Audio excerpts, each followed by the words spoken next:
How to manage your stress levels as an entrepreneur. I'm going to show you how to do just that. Hey there, Enterprisers, what's good? It's Jason Lightwood here again with Always Enterprise. And in this video, I want to talk to you about how you can manage your stress levels as an entrepreneur. It seems like there are a few things more stressful in life than being an entrepreneur, right? You can definitely put buying a new house and moving up there, along, of course, with planning and, of course, going through with a wedding. All right, but aside from those, I feel like owning a business and starting a business and trying to build a business, especially from scratch, is definitely at the top of that list as well. With that said, I want to go ahead and offer you 3 different things that you can start putting into your practice, into your life, that'll help you manage your stress levels and help you become a more successful entrepreneur.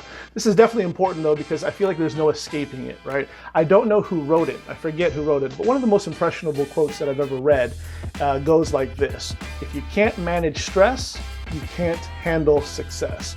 So let me give you 3 tips that'll help you handle your stress in your life, and I trust they'll be helpful to you. Let's dive right in.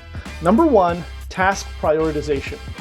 Task prioritization, all right? In other words, you got to prioritize your tasks. As much as you might have to do on your plate, you got to find a way to organize the things that you can tackle and the things that you can attack one by one in order of its importance. And what I would suggest to you is that you place their order of importance, or in other words, prioritize them by how much effect they have into directly putting money in your pocket. In other words, do the tasks that make you money first, the most highly leveraged tasks, all right, the most important tasks. As a business owner, as a CEO, those are the tasks that are associated with things like maintaining the vision, right, and managing the content, right, creating the marketing ploy, as well as making overall decisions in your business and getting you closer and closer to getting sales and, of course, going to the bank.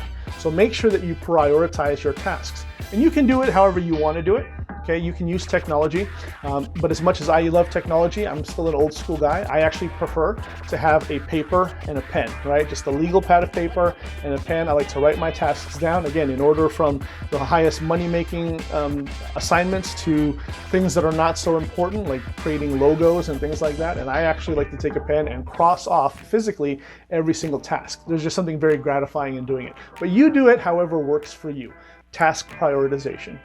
Number 2, timing of focused productivity, all right? Timing of focused productivity. In other words, have a strategy and have a plan for how you're going to attack these times of productivity.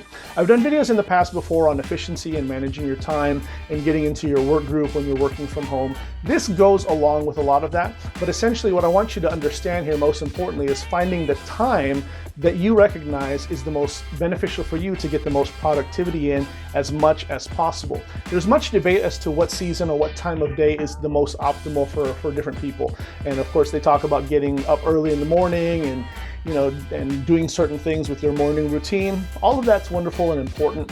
What I find though is every person's different. And again, find the time that works best for you.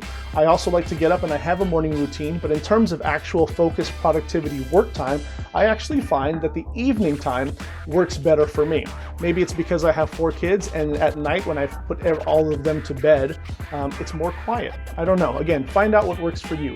Just have these times that you observe, that you fight for, that you protect, and most importantly, you use to the best of your ability.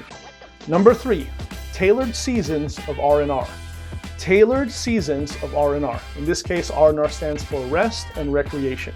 And both of these, of course, are important to you to maintain the balance and maintain your sanity as an individual entrepreneur, as a business owner, and just as a person who's trying to balance and wear many hats, especially if you have a family or other responsibilities outside of your work.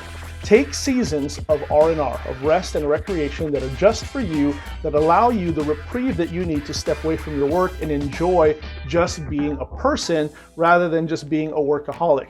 And of course, these seasons, again, need to be tailored. In other words, you shouldn't just follow the corporate model of working all year round and then taking 2 weeks off to enjoy yourself, right?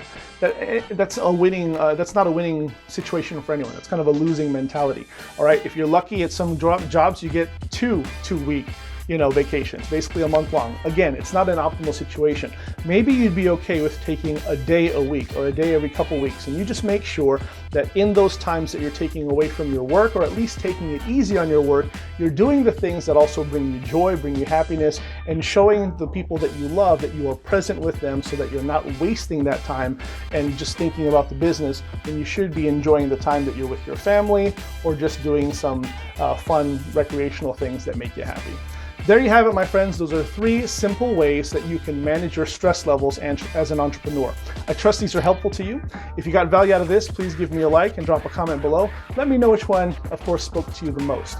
Also, let me invite you to hit the subscribe button and the notification bell so you don't miss any more hot new content that I got coming down the pipe just for you. This is Jason Michael with Always Enterprise. I'll talk to you next time. Keep enterprising.